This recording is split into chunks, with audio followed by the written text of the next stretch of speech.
Wonderful. Thank you for having me. Uh, yeah, so I'm excited to be here. Looking forward to spending some time on this topic. Again, our topic is ADA compliance for agritourism operators relating to their guests. So this is not a farm employment webinar. My focus is going to be strictly on how to treat agritourism guests on a farm. So I'm looking at this topic from the standpoint of an agritourism operator. My goal is to give you an overview of what an agribusiness owner has to do to be ADA compliant once you've decided to open up your farm to the public. The webinar is going to be most helpful to provide some direction to new agritourism operators. Most of the concepts today can actually be applied to most businesses, not just farms. So just keep that in mind if you're doing something different. And then, of course, I want to emphasize that this presentation is not legal advice. I'm hoping to give you some direction and understanding on how to get started and where to look for more information. This is just a very broad overview. Okay, another thing, if you look at the slides at some point, you might notice that there are many, many slides to this presentation. It's not as overwhelming as it looks, I promise.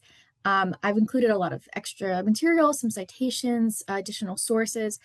So there's some things that I'm going to breeze past. And if that's the topic that you're more interested in, ask for the slides. You can send me an email. I'll send those to you. And then you can click on the links in the slides and access those resources. So again, we're going to cover a lot of topics very quickly and somewhat briefly. First, we'll talk about the ADA in general, and then talk about service animals on the farm, physical barriers, communication, and digital accessibility. We will also very, very, very briefly touch on farm employment and a little bit on tax benefits. And feel free to add questions as we go. I'll try to look at those as we go, but probably just save a few minutes at the end. Okay, so you might already know this, but ADA is the abbreviation for the Americans with Disabilities Act. So if you hear me say ADA, that's what I'm saying. That's what I'm talking about. So what is the ADA? It is a federal law that prohibits discrimination against people with disabilities. I have the full definition on the slide, but I've highlighted in bold the section that applies to us here with agritourism. In short, the ADA guarantees that people with disabilities have the same opportunity to purchase goods and services. So if you're an agritourism operator, that's how this applies to you. So the ADA is extensive. It has 5 different titles. Title 1 applies to employers and relates to equal employment opportunities for businesses that employ 15 or more employees. Title 2 applies to the government. And Title 3 applies to public businesses. The focus of this presentation will be primarily in Title 3 regulations, aka ADA requirements relating to businesses for on-farm guests. Okay, so on this slide, you'll see a little gold star at the top. This is what I'm using to designate California-specific information.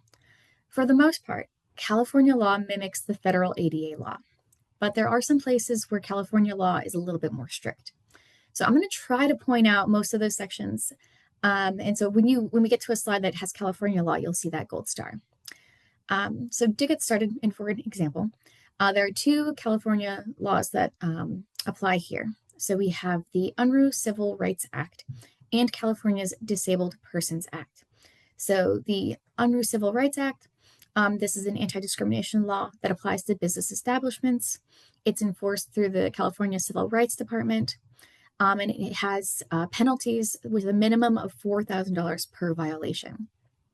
And then you have the Disabled Persons Act, which guarantees access rights for people with disabilities. It addresses public accommodations, service animals, housing, businesses, and has penalties that are minimum $1,000 per violation. This is very similar to much of what's in Title 3 in the ADA, but it's a little bit more strict, a little bit more expansive. So if you are looking for some differences, check here. This is a good place to start. And I've got links to both of these statutes at the bottom of this slide as well. Oh, you know, one other thing I wanted to point out on this before I forget is one of the big differences is the financial penalty, right? Because the ADA doesn't have those specific minimums. So California gives a little bit more teeth to that law by having those penalties. Okay, so kind of getting back to the general topics here, when we're talking about agritourism, these are the type of businesses that I had in mind, or that the ADA has in mind. You pick operations, petting zoos, farm stands, wineries, farm stays, pumpkin patches, greenhouses, Christmas trees, if you're doing goat yoga for some reason, it's fun. Anything that you're open to the public, if you're inviting people, if it's not your family, if it's not your best friend and you're inviting that person onto your farm and you're getting money from them, that's going to be a business that's going to be open to the public. And again, this is not an exhaustive list. These are just some examples to give you an idea of what we're talking about. I'm going to look today at the standpoint, or from the standpoint that I'm talking to small businesses. So keep that in mind for context, especially for the section on physical barriers and structure improvements. So most of the requirements are going to be the same or similar across the board, but there are some small differences in expectations. And before we get into the details, I want to emphasize Title III's bottom line, which is businesses must provide people with disabilities an equal opportunity to access the goods or services that they offer. If you remember nothing else from today, just hold on to this as your baseline. So who does the ADA protect? The ADA protects persons with disabilities.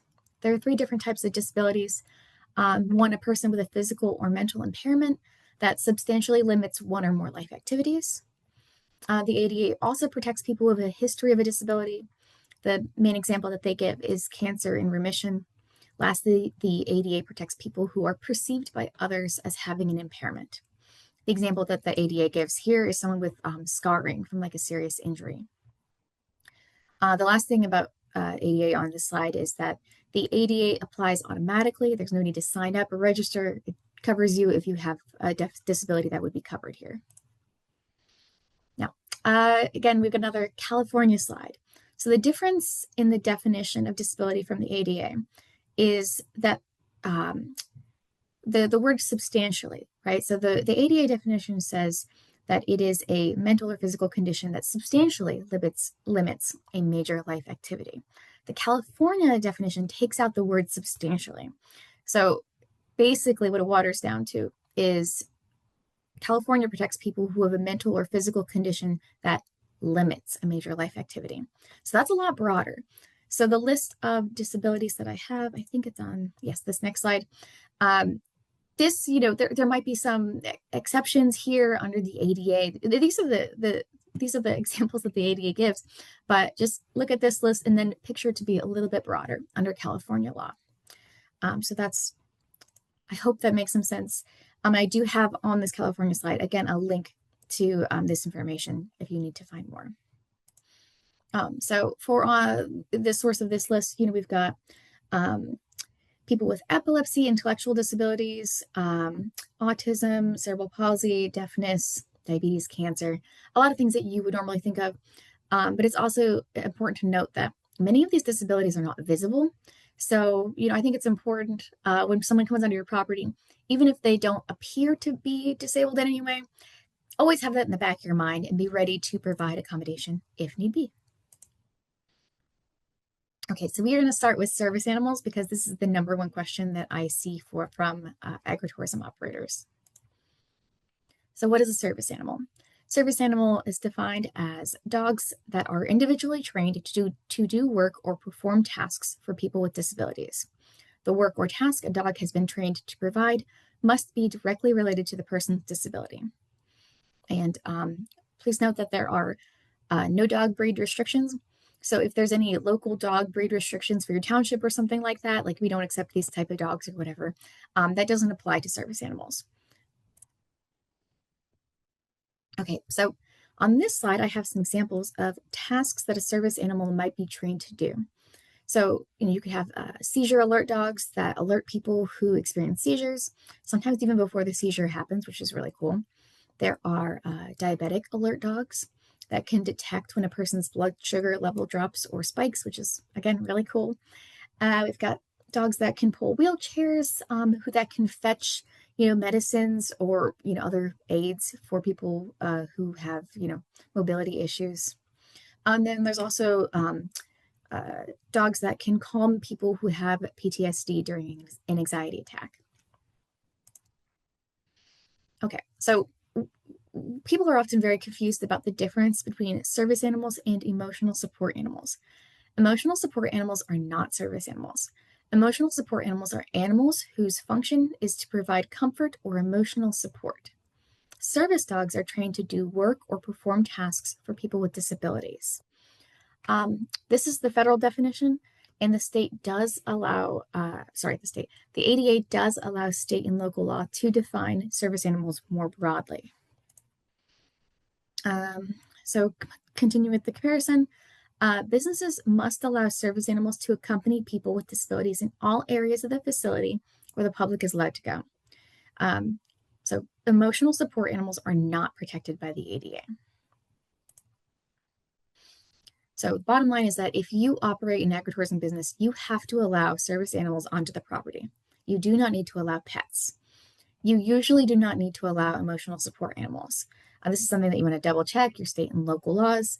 I didn't see anything for California on this, but this is one where you should double check. And of course, you can allow other animals. If you want your farm to be open to, bring your pets, bring your dogs, that's great. You're allowed to do that. Just make sure that someone with a service animal has to be permitted to go where other members of the public are allowed to go. One thing I like to pause here and ask a brainstorming question. How would you handle a service dog at a strawberry you-pick operation? Because strawberries are a sensitive crop. They're ground crop too. So people are walking right next to them. In most cases, a service dog at a farm is no problem, right? You're outside, you're on the grass, you're on the lawn, you're on the dirt. Like, it's fine. The dog can kind of go wherever. It's no big deal. But a strawberry patch, now you've got sensitive crops. And like, what if the dog kind of goes in an area on top of strawberries? What do? Do we say, oh, you can't bring your dog there because there's strawberries? That's the wrong answer. So the right answer isn't straightforward. There's nothing in the ADA that says, when it comes to strawberry patches, you need to do this. The answer is usually going to be in creativity, right? So the best place to start is to talk to the owner of the dog. Go to the service animal owner and say, hey, we've got sensitive crop here. Is your dog trained to relieve themselves in specific spaces? Maybe they'll say, oh, the dog just went. They're not going to need to go again soon. I'm sure of it. Or they're maybe very well trained and they only go when they're told to. Or maybe they'll take them to go before they enter the strawberry patch and it's going to be fine. I don't know. And if that's not the case, the dog's not trained like that, which is a difficult thing to train. Maybe we have another solution, right? So maybe that person, depending on their disability, maybe they're given like a little yellow flag or something. And if the dog goes, that flag goes into the ground there, and then one of your staff members can come along later, decontaminate the area, and make sure that people know, don't eat the strawberries near the yellow flags, that sort of thing. Or maybe you have a staff member just kind of walk with them and then just take care of any messes that occur if they do.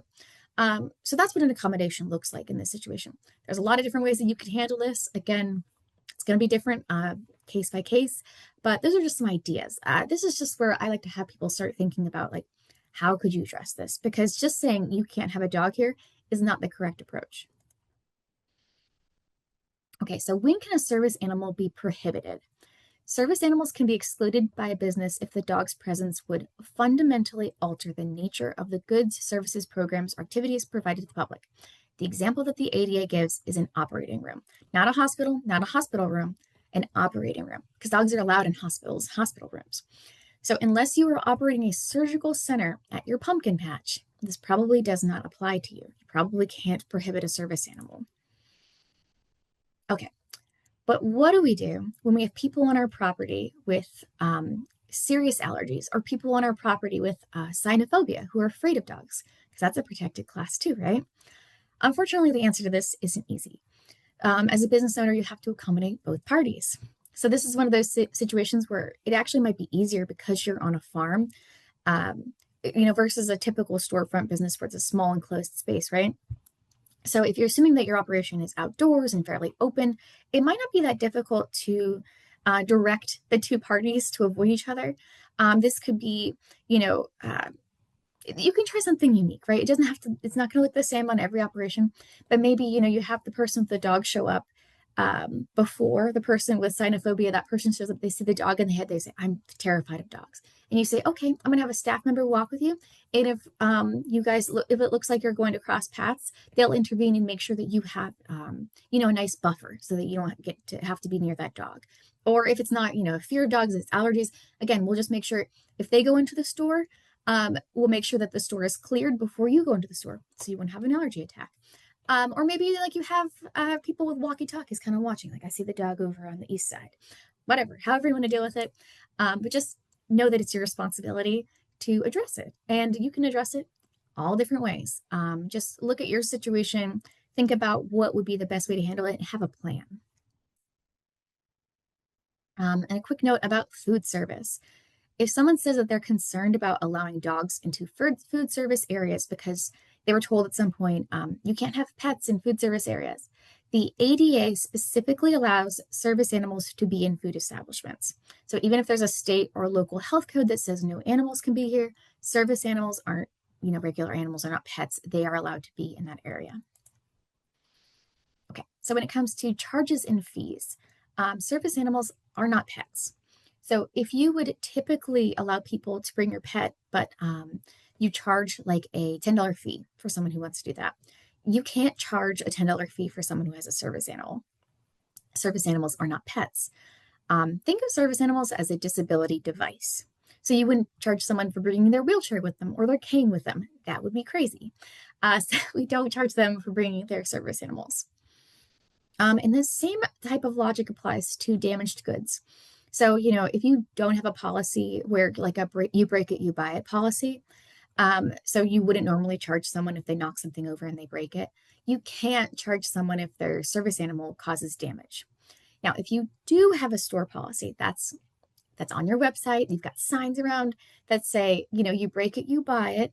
And if their service animal does break something, then you can charge, yes. But it needs to be a clear and obvious, or maybe not clear and obvious is a legal term, but it should be a clear policy that you have and not something that you sometimes apply and sometimes don't apply. Either you apply that policy or not, and you would apply it to your customers just the same as you would to service animals. Okay, so to redirect our narrative a little bit, I'm going to talk about the obligations of people who use service animals. Service animals must be under the control of their handler at all times. The service animal should be on a leash or tethered in some way.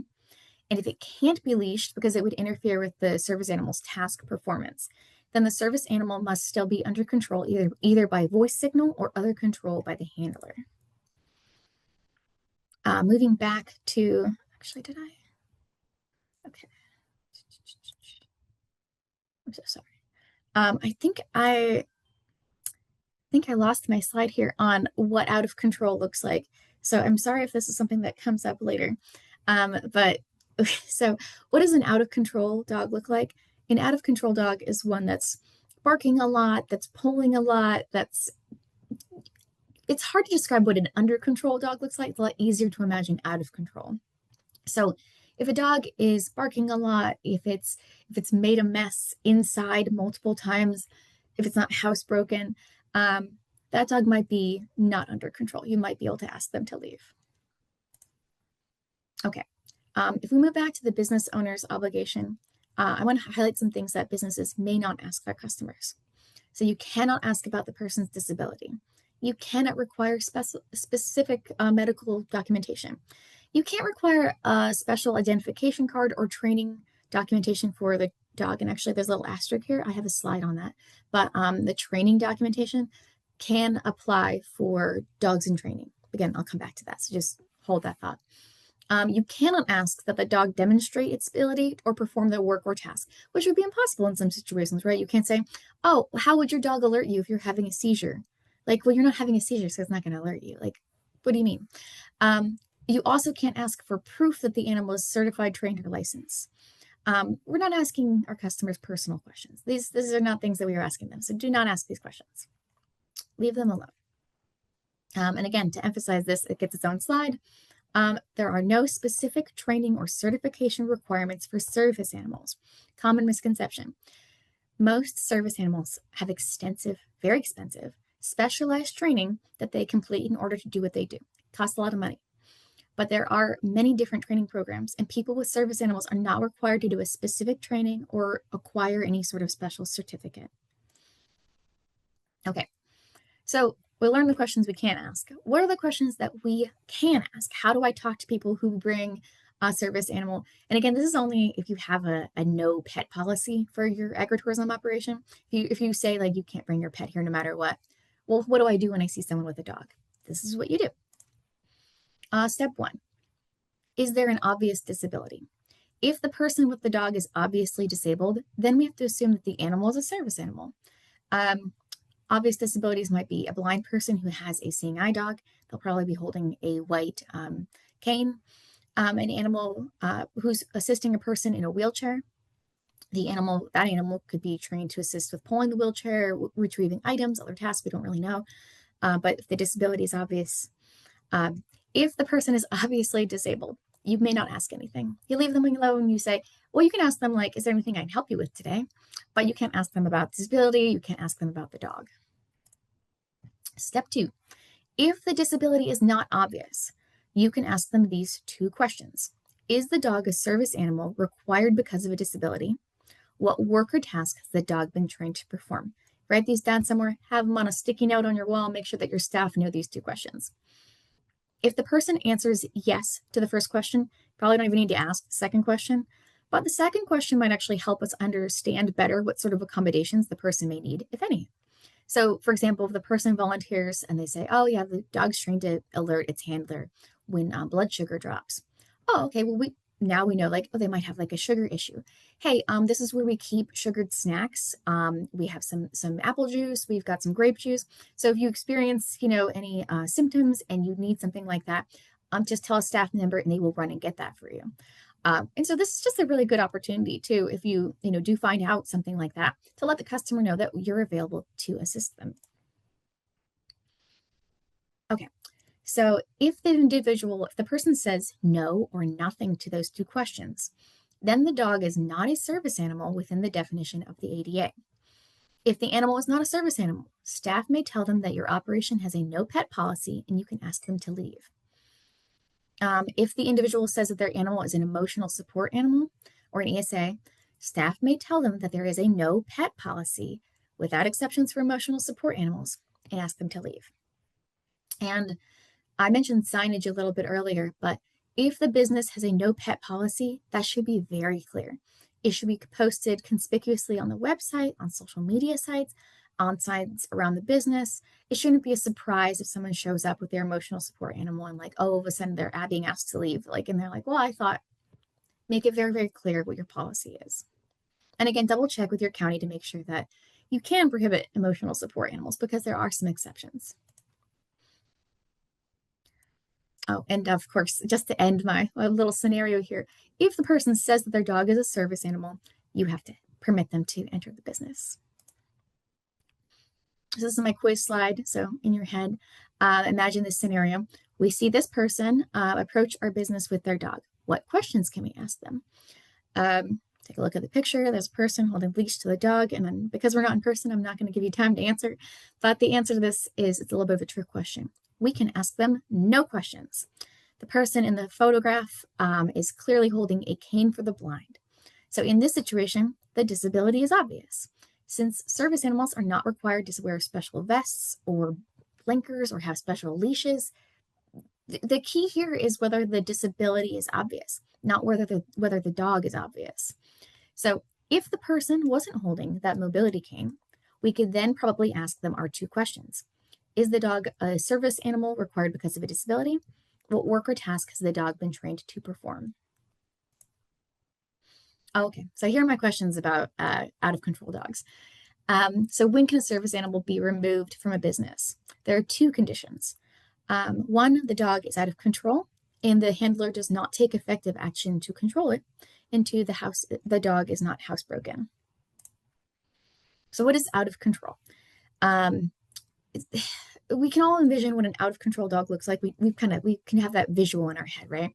But what an out of control dog is not, it's not out of control if it barks once or twice. That's fine. It's allowed to bark once or twice. It's a dog. It's not out of control if it lunges towards like a barn cat. If you've got a large like tabby cat outside that runs past this dog and the dog kind of leaps at it a little bit, but then is immediately brought back to heel by the handler, that dog is not out of control. If the dog is not out of control, if it growls briefly at a stranger who reaches down to pet the dog, especially against the wishes of the handler, because we should not have to tell people this, but do not pet service dogs. Leave them alone. Don't touch them. So if someone goes to pet a service dog or surprises it or startles it and grabs it when they shouldn't be doing that, and the dog kind of growls at them, the dog is not out of control. The dog is fine. That person's out of control, and they should be told to leave. Um, don't pet service dogs. The hard question here, the hard question with this slide, is what to do if the dog has an accident. So, and a quick note on that is the handler is actually responsible for cleaning up after their dog. So if there is an accident, it's the handler's responsibility to take care of that. Now, so the question is, if the dog is a male dog and it decides to mark its territory repeatedly in the market store, if it's like peeing on everything, that dog is not housebroken. That dog is out of control. In that situation, the business could ask the handler to remove their service animal. But what if it's just like one singular accident? I don't know. We don't have a hard rule on this, so it's very much a situational judgment call. Okay. So if it's clear that the service animal is out of control, staff may ask the person to remove the service animal from the farm. If the business does this, they have to allow the person to come back onto the property without the service animal. If the person can't leave their service animal, but they still want to make a purchase, the business has to help them facilitate that transaction. For example, let's say that they agree to take their service animal back to their vehicle, but the person still wants to buy some apples because it's the U-Pick operation. You have to still accommodate them. So you can either, if the dog's back at the vehicle and they need help, someone help guide them to where the apples are, or guide them to where you're selling the barrels of apples, whatever it is, or if they wait in their car, maybe you bring them a barrel of apples and you can complete the transaction outside. Most of us have card readers that you can kind of wireless, you can carry out there to their car. They can make the purchase. Think of creative solutions because there might be a situation where a service animal can't handle the farm animals, right? And it might be a very trained, expensive, wonderful dog, but farm animals might be something it's not familiar with, it can't handle. And so, it might be out of control and you can ask it to leave. Again, shouldn't expect that all the time, but if that happens. Okay, so California note here, service dogs in training are allowed to go where service dogs can go. This is a unique rule to California. So this is a little different. I'm not very familiar with this. And again, I am not a California attorney. I am licensed in Pennsylvania. So if you have specific questions about these California laws, talk to a California attorney and not me. I'm happy to send you links to where you can find more resources though. And one thing of note is, even though service animals aren't required to have any kind of license or tag or harness, service dogs in training, they will get an identification tag from the county clerk or animal control department or some other agency. So if you are someone who's training a service animal, make sure you have that tag. And if you are a business, look for that tag if they say it's a service animal in training. Okay, miniature horses. So what about miniature horses? There is a section in the ADA that includes miniature horses as a reasonable modification. The primary focus here should be the words reasonable modification. They're not the same as service dogs and don't receive the same level of deference, but if they can be accommodated with reasonable modification, then the business must permit them. If they can be accommodated, for the most part, all the rules pertaining to service dogs will apply. So, for example, in the same way that a business can't charge a guest for bringing their service dog to your farm, a business can't charge a guest for bringing their miniature horse. There's some factors that you can consider when deciding whether or not to permit a miniature horse on your property. The important thing for us to think about here is the setting that we're considering today is a farm. I think that there are going to be issues accommodating certain support vehicles while on a farm. Like wheels are going to be tough, especially if you've got a bumpy, land that people have to go over, and that's going to be the thing that's difficult for you. But most farms are not going to need to change a thing in order to accommodate a horse because, it's a farm. Just a couple other things to note here. Miniature horses generally range in height of 24 inches to 34 inches. So they're kind of small. They can weigh anywhere from 70 to 100 pounds. So they're little. It's not like they're bringing a whole horse to your operation. And I didn't see anything about miniature horses in the California code. It's not to say that it's not there, but I didn't see anything, but it still applies. So even if California law doesn't really address miniature horses under the ADA, they are still allowed as a reasonable modification. Okay, let's talk about structures and pathways. So as a business owner, you have to remove architectural barriers in existing facilities when it is readily achievable to do so. The ADA defines readily achievable as easily accomplishable without much difficulty or expense. This is a very subjective standard. This is going to apply, differently depending on your farm operation. There are going to be some accessibility features more easily employed by a farmer, and other features that are going to be more difficult to establish. The example that I give people here are, I like to paint a picture. So you've got a bookstore in a city, and then you've got our farm. In the bookstore, we need to create a ramp that goes into the bookstore. But like I'm in a city, my entrance is a 6-inch step up off of the sidewalk. Like I'm on the sidewalk. How on earth am I supposed to build a ramp? I don't know how I'm supposed to do that. It might not be readily achievable for me to do that. But on our farm, you're back from the road like 300 feet. Like, yeah, you can build a ramp. There's no problem. There's really nothing there. It's like some dirt. That's going to be easy to do. Plus, you probably even have the equipment. You probably got some old pieces of some 2x4s in the shed that you aren't using. You can make your own ramp. It'll be fine. You've got the tools to do it. Just put together a ramp. Done. You did it. Good job, you. Readily achievable barrier removal. But same scenario. We've got our city business, our farm business. Let's say that you want to do something with an app for accessibility for deaf people. So you've got found this cool app online. You're like, this will be great to accommodate deaf people. That city, bookstore, cafe, whatever it is, they just download the app and they have it on a tablet. People just access it, no problem. But let's say that this app requires Wi-Fi. How's that going to work on your rural farm?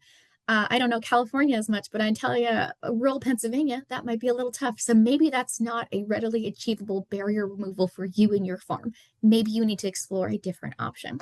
So we are not looking at everything through the same lens. So think about what the barrier is and what is a method for you to remove that barrier. What can you do here? So some basic examples of readily achievable barrier removal. Providing an accessible route from the parking lot to the entrance, installing an entrance ramp, widening a doorway, installing accessible door hardware, repositioning shelves. So if you've got shelves that are really, really high, maybe lower some of them, moving tables, chairs, display racks, or other furniture, making that, people shouldn't have to like shimmy to get through your store, making sure that the pathways are clear and wide enough. Okay, so some specifics on parking. The bottom line is that you have to have at least one accessible parking space. To be considered accessible, the parking space has to have an access aisle that allows a person using a wheelchair or other mobility device to be able to get in and out of their vehicle with some room. The chart on this slide shows the ratio of the number of required accessible parking spaces to the total number of parking spaces provided. So as you can see, if you have 1 to 25 parking spaces, you have to have 1 accessible parking space. If you have 26 to 50, you have to have 2 accessible parking spaces, and so on and so forth. Okay, bathrooms. This is another big question. If you have a business that is open to the public, you are required to offer ADA accessible bathrooms. If your bathroom was built before September 15th, 2010, you can comply with the 1991 ADA standards. If your bathroom was built after September 15th, 2010, you have to use the 2010 standards. If you alter your bathroom or build a new building with a new bathroom in it, all alterations in new buildings need to be compliant with the 2010 standards. So new building always has to be compliant, right? So one of the most popular questions I get is, how many ADA compliant bathrooms do I have to have? For a small business, you have to have at least 1. So if you have a huge facility with a ton of bathrooms, the number is going to be a lot higher. If you have only 1 bathroom on site, just 1 bathroom, that bathroom has to be ADA compliant. If you have 2 bathrooms, it depends on your setup. And California law does get a little confusing here. I'm just going to talk about the ADA rule for a second. If both of your bathrooms are unisex bathrooms, only one of those bathrooms needs to be ADA accessible. But if you have one female and one male bathroom, both of them must be ADA accessible. I think I saw something about California requiring unisex bathrooms in certain situations, so that just bear that in mind. Make sure you look that one up. Okay, so if you're like, how do I make my bathroom ADA accessible? Normally, I would direct you to check out Section 603 of the ADA, and there's a slide here with some ADA accessible notes on how to make your bathroom compliant. But California code is a little bit different.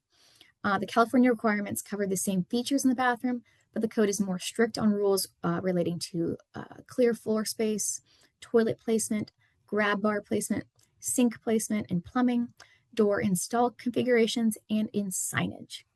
And I think like for example, the signage, instead of requiring it to be in Braille, I think it's Braille and you have to have a certain pictograph depicting, the nature of the bathroom. So but all that said, even if your requirements in California are more detailed than the ADA requirements, your action steps remain the same. Just make sure that your builder is familiar with the California Building Code. If you're doing the construction yourself, make sure that you're familiar with the California Building Code. And I do have a link to the California Building Code on the website if you really want to dig through that. But otherwise, hopefully your builder knows what they're doing. Okay, if you use portable bathrooms at your agritourism operation, at least one of those bathrooms must be ADA accessible. You should also consider how your portable bathrooms are arrayed. If you have multiple groups of portable bathrooms around your property, at least one bathroom in each cluster must be ADA accessible. However, big however, in California, county environmental health departments oversee sanitation planning for public events and festivals. Depending on how frequently you hold events or how long the events last, you may be required by your county to have a certain number of bathrooms. In addition, California counties require different numbers of wheelchair accessible toilets. So like in one county code, I saw that they required at least 10% of portable restrooms to be accessible. In another, that had a calculation of like 20% plus one. Again, not a California licensed attorney. And this is something that you're going to have to contact your county to figure out. So contact your local zoning office, tell them you're having an event, get your zoning in order, and they should be able to tell you, okay, based on your event, you need this number of bathrooms, this percentage or this number of those bathrooms need to be accessible. So that's where you get started there. Okay, on the next few slides, I have a few real world examples. This slide shows Leffel Roots Apple Orchard. This family constructed a 1,000 square foot raised platform around their dwarf apple trees.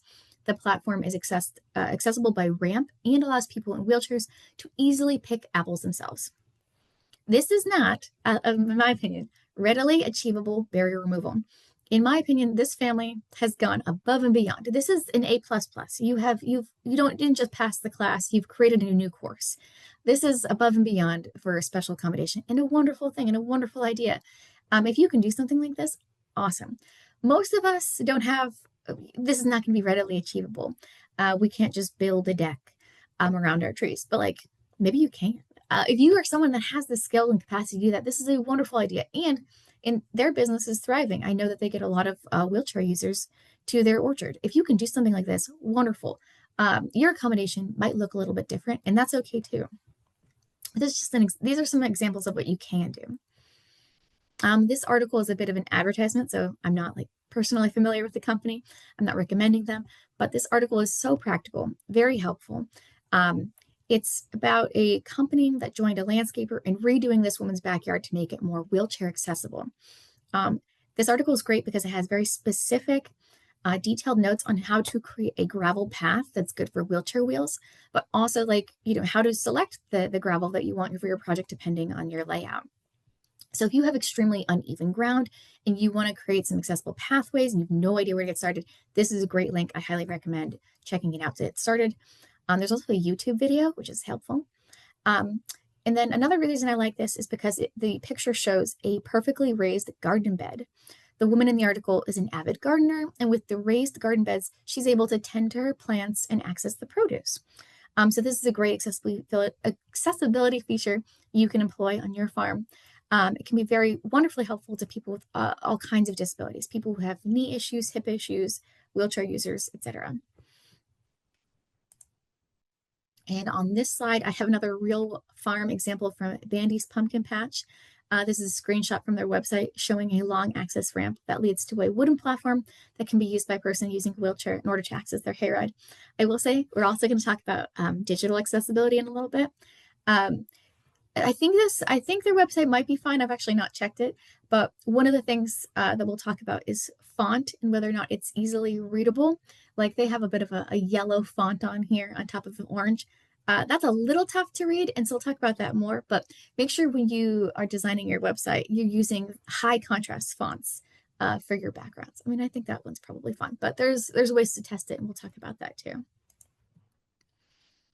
Also at Bandy's Pumpkin Patch, they have a sensory area, which is an excellent accessibility feature, especially for people with autism or noise sensitivities.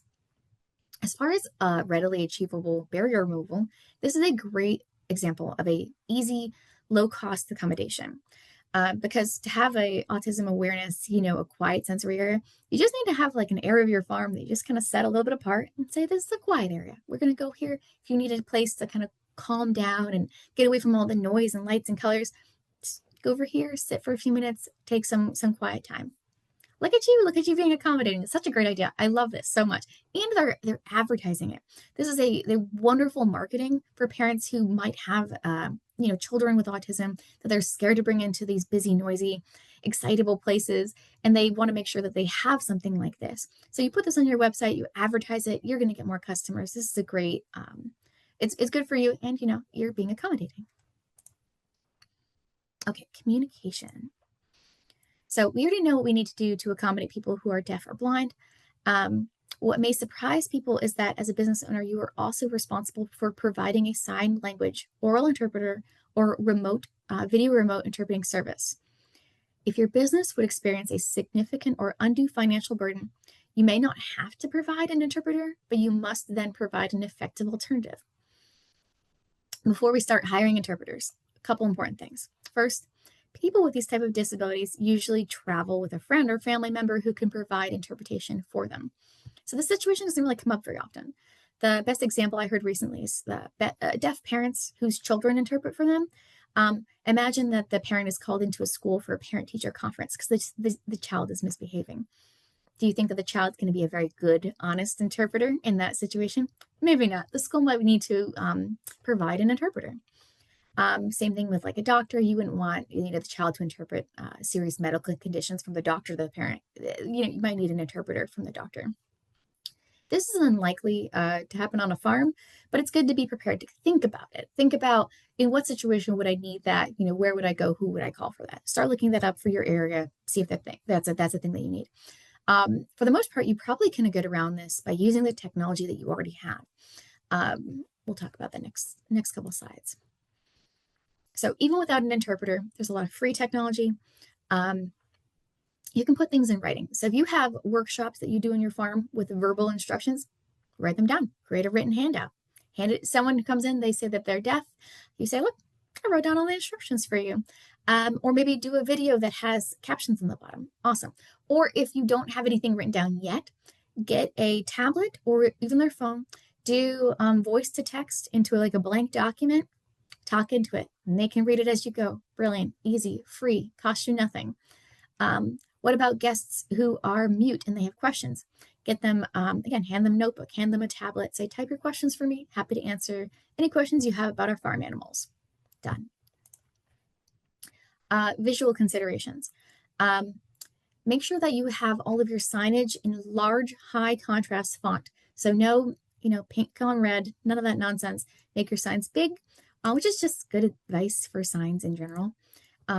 Guests who are blind, ask the guest if they would like a tour guide. If they're interested, have a staff person walk around with them. The staff person can explain the signage, talk about what they're seeing, and most importantly, make sure that the blind person avoids tripping hazards. Okay, digital accessibility. Websites, social media, a little bit of everything here. We're going to ignore this. This is just for your reference. This is the WCAG website. So if you're a web designer or web developer, this is for you to look at later with all the details. For those of us who are not web developers, this is our resource slide. The content on this slide and the next few slides is directly from the Department of Justice Civil Rights Division. The link, as usual, is at the bottom of the slide. If you're not a website developer and you manage your own website or create any digital content, be aware of these principles, and I'm going to go over them on the next few slides. First up, make sure that your text is significantly different color than your background. Don't use orange font on a red background. No one is going to read that. Use text cues in addition to any sort of color direction. If you've got a standardized form that you ask people to fill out, sometimes forms will use red markings to indicate when something is required. In that situation, you should also use the word required to make it clear for someone who's colorblind. And then alt text for images. Alt text or text alternatives. It's pretty commonplace now. You've probably seen it even if you didn't really know what you're looking at. It allows people who use screen readers, usually blind or low vision users, to hear a description of what the picture is. So on this slide, I have a real world example of how to find and use alt text. So on the leftmost picture, we've got a picture of a Instagram post that's about to go up, and you want to click on more options. And this was taken a little while ago, so I'm sorry if these options have changed, but go to more options, and at the bottom there'll be accessibility and then write alt text, and then you can add your text alternatives, your alt text to the description. And these days, there's usually an AI option for alt text. It's not very good and it's not very descriptive, so I wouldn't rely on that if it were me. For example, in this particular photo, it just said a dog. Sorry, this is the gorgeous, beautiful golden retriever, the best good girl that you've ever seen. So add your own alt text so you can actually specifically describe what is in the scenario. And for anyone who's watching this, yes, I have included alt text for each of these screenshots, which is a little confusing. Okay, back to online forms. Make sure that your forms are labeled clearly, which is, just good advice for forms. Make sure that your fonts are large and readable. Don't use teeny tiny font. There's no reason for it. For video captions, that's usually pretty easy these days too. So for Zoom, I think it's automatic at the bottom of Zoom. You can click on show captions. If you post it to YouTube, very easy. There's just a button for one-click button. You just say auto generate captions and it does it. It's great. You can also generate your own through other apps, and that's fine. But there are free and easy caption options available. And a personalized example from Zoom. This is a screenshot of a Zoom meeting hosted again by this stunning golden retriever. The important bit is in the lower right-hand corner of the screen. There's a bubble that 3 dots that says more. If you click on that, you see options for captions. When you click on that, there'll be a couple more clicks, and then you'll eventually have enabled captions for your Zoom meetings. In an agritourism context, this is useful if you are using Zoom to do any kind of educational recordings on your farm. Okay, so the next couple topics, pay attention to your headings, make sure that they're clear. Keyboard navigation is important. I should be able to hit tab on your website and navigate through all your buttons. And then there should also be a reporting accessibility issues area. So there needs to be a plain statement somewhere on our website that where we invite people to call, email, submit a form, whatever it is, to let us know that they have an accessibility request. If you talk to your tech person about this and they're not sure where to get started, send them this link. This is the World Wide Web Consortium, and there's a list of website evaluation tools that are pretty easy to use. Most of them require you to sign up, but other than that, I think they're pretty good. I've got a couple of those accessibility testers on this slide. I have not personally tried these out. I don't know how well they work. I am not a tech expert. I just included them in case you don't know where to get started. And again, I think they make you sign up for something, but check them out if you need a place to start. And they are very fast. Also, I want to pause here and reassure you, if you've used website software like Wix or Weebly, HubSpot, Squarespace, some of those, most of those website builders do use ADA rules when they're creating their website. So they should be accessible generally. Again, a lot of times the tools will allow you to create your own headings or change your colors. And I don't know, I've not used all of those. We use WordPress for ours. And so you might not get like a digital warning like, oh, you're using light yellow on a white background. That's bad. But for the most part, if you're using those websites, they should be generally accessible for a lot of the background features. So no need to freak out right off the bat, but it is good to check, make sure that your website is accessible. Okay, I don't have a lot on farm employment. In fact, we're going to go past this pretty quickly. And then just really a couple comments here. So Title I of the ADA applies to employers with 15 or more employees. If you work with or you are an agritourism business that employs 15 or more employees, you have to be aware of these requirements. And for California, the California Fair Employment and Housing Act doesn't just mirror Title I of the Americans with Disabilities Act, it covers a lot of the same obligations, and it's broader and often more demanding on employers. And again, you should also note that this rule applies to employers with 5 or more employees rather than 15. So again, it's a little bit broader, it covers more businesses. So generally, employers have to provide people with disabilities an equal opportunity to benefit from employment related opportunities available to others. There's a whole definition on here. We're going to move past it. This is just for your reference for later. Again, this is the California language for your reference for later if you want to look at that. Talking about cost, just very briefly. Some of these structural changes especially can carry some significant costs, but there are some tax incentives. So I've got those in the next few slides. First, there's the Disabled Access Credit, or IRS Section 44. This is a tax credit for small businesses that have expenses from providing access to persons with disabilities. So this is, again, for small businesses. You can look at this yourself later. This is just a resource in case this is something that you might be interested in. Let's skip that. There's also a Barrier Removal Tax Deduction, or IRS Section 190. This deduction can be taken by any business and applies to the removal of architecture or transportation barriers. The maximum deduction is $1,500. I'm sorry, $15,000. That's an important difference. And you can use those two tax benefits together if that's something that you're interested in. There's also a work opportunity tax credit, a lot of place because this is a tax credit for employers. And again, I'm not really talking about employment today, but I didn't want to neglect this since I was talking about taxes anyways. I threw this in here for you to look at later. Okay, if you find yourself in the middle of a dispute relating to accessibility or other on-farm disputes, mediation may be an option for you. The USDA provides funding for agricultural mediation. Many states operate this program, including California. And on the slide, I have listed USDA's covered issues. Some states, like Texas, have expanded their programs to include more issues like accessibility disputes. For California, you're going to want to contact, I didn't include their contact information here, but I can put them in the chat if you need later. But Matt Strasberg, Jenna Muller, and Mary Campbell run the California mediation program, and they're wonderful. So if you have any kind of disputes on your farm, I would contact them and see if they can help. Mediation is conducted by a third-party mediator, and you can find, if you're not from California, you can find your state program on the Coalition of Agricultural Mediation Programs website. Okay, we are finally at our wrap-up. Hopefully I've left a couple of minutes for questions. This is a very simple checklist for agritourism operators. Hope this is helpful. So check your walkways, check your doorways, check your animals, look at your bathrooms. Are your bathrooms updated? Your website. Did you or your designer follow the best practices for your website? Check your signage, check your audio. Do you have accommodations for people with hearing or visual limitations?